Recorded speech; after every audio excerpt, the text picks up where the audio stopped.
Divorced. My mama, she was so miserable and so unhappy. She locked herself in her bedroom and she didn't come out for 6 years. And in my mom's bedroom, my mama, she had 3 TV sets like Elvis the King used to have. And on top of each one of them TV sets, my mama, she had 2 VCRs for recording all them shows she wasn't watching. And for 6 long years, she stayed locked in her room, drinking vodka and milk and reading the National Enquirer and the Sun and the Star and flipping them channels.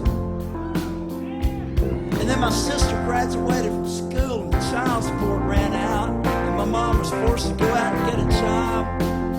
And I know I don't have to tell you, it's a mean, cruel world out there. For a 50-year-old woman without no college education and no prior work experience, my mama, she had to go out and work one crap job after another just to pay the rent. Until finally, fate or something led her to a place called R&D Trucking in Florence, Alabama. And they hired my mom as what they call a truck log auditor. Every Monday morning she'd come and audit all them truck drivers' logs. They've been driving miles without sleep or something. Her job was to catch them for the DOT fine. And there was this one truck driver. His name was Chester. And Chester was the biggest, meanest man at R&D Trucking. Chester weighed about 350 pounds of pure muscle and gut. Chester had the word Kim tattooed right there on his forearm. And legend has it, one night back in Vietnam, Chester killed 8 men in their sleep in order to escape from a POW camp. And now every Monday morning, my mama's having to call him into her office and bitch him out. So finally one day she just snaps and she goes completely off the deep end and she starts yelling at the top of her lungs and she says, Chester! Damn it, Chester, every week you screw up your logs when you know I'm gonna catch you, you know I'm gonna call you in here and bitch at you, what gives? But Chester just looked my mama right square in the eye. And he said, Jan, it's because I'm in love with you. And I knew that the only way I'd ever get to talk to you was to screw up my log, so you call me in here and bitch at me so sweet. And 6 months later to the day, my mama and Chester, they ran off to a tattoo studio. And he had Kim changed to Jan. And then they eloped to this place called Pigeon Forge, Tennessee. Some people think maybe I'm making that up, but we all know it's true. A place called Dollywood, and they got married there. And I just moved to Athens, Georgia, and I didn't have no money to buy him a present, so I wrote my mama this song. It's called 18 Wheels of Love. And normally I'd do it right now, but tonight I'm gonna tell you the rest of the story.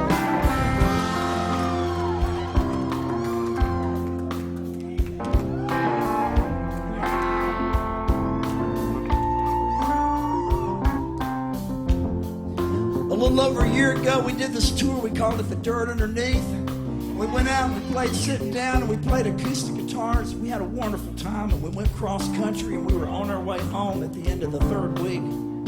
And we stopped for the night outside of St. Louis, Missouri at this giant casino complex so that our bus driver could get some sleep and we could all indulge ourselves in some bad buffet. And I was walking back to the bus across the acres and acres and acres of parking lot with heartburn from the bad buffet, and my cell phone rang, and it was my sister calling. And she said, Patterson, it's Chester. and he's dying. It seems Chester got diagnosed as having the third and final stage of congestive heart failure. And they called the family in to say their last goodbyes. And his daughter was supposed to get married out in California, and he was supposed to give her away. And instead, she had to fly in with the grandkids to say goodbye. And they all gathered around the hospital bed that they set up in the middle of the living room. And everybody was crying and so upset. And everybody said their last goodbyes. And they brought in the hospice nurse to take care of him because Mom wasn't able to do it all herself because he had gotten down to 125 pounds. Skin was hanging off of his body like paper mache. And one day my mama was out buying groceries and he was alone there in that hospital bed in the living room, just he and the hospice nurse. And he gathered up all his strength and he pushed himself up off the bed and he looked that hospice nurse right square in the eye.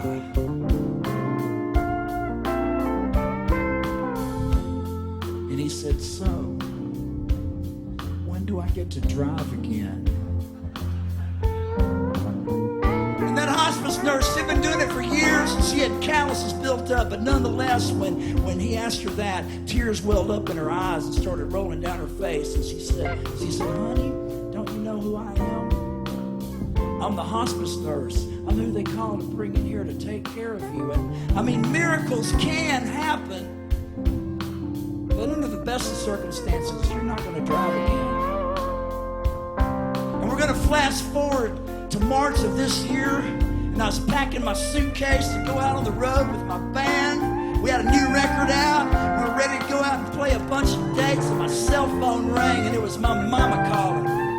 And my mama and this little bitty dog they've got named Paris for some damn reason were on their way out to Stockton, California in an 18-wheel truck with Chester behind the wheel to go out and see the grandkids.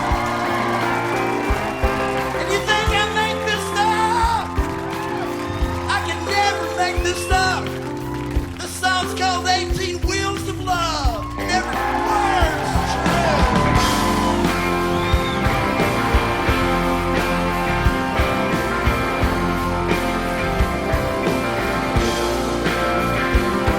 Mama ran off with a trucker. Mama ran off with a trucker. Mama ran off with a trucker. Paid her bill, paid her bill. Mama ran off with a trucker. Mama ran off with a trucker. Mama ran off with a trucker. Paid her bill, paid her bill.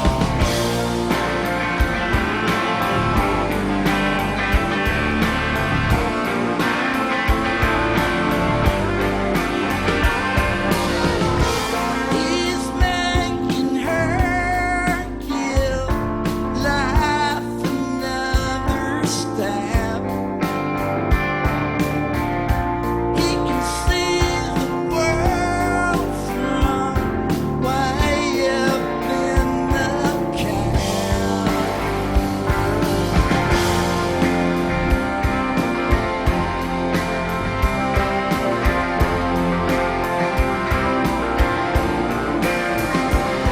Mama ran off with a trucker. Mama ran off with a trucker. Mama ran off with a trucker.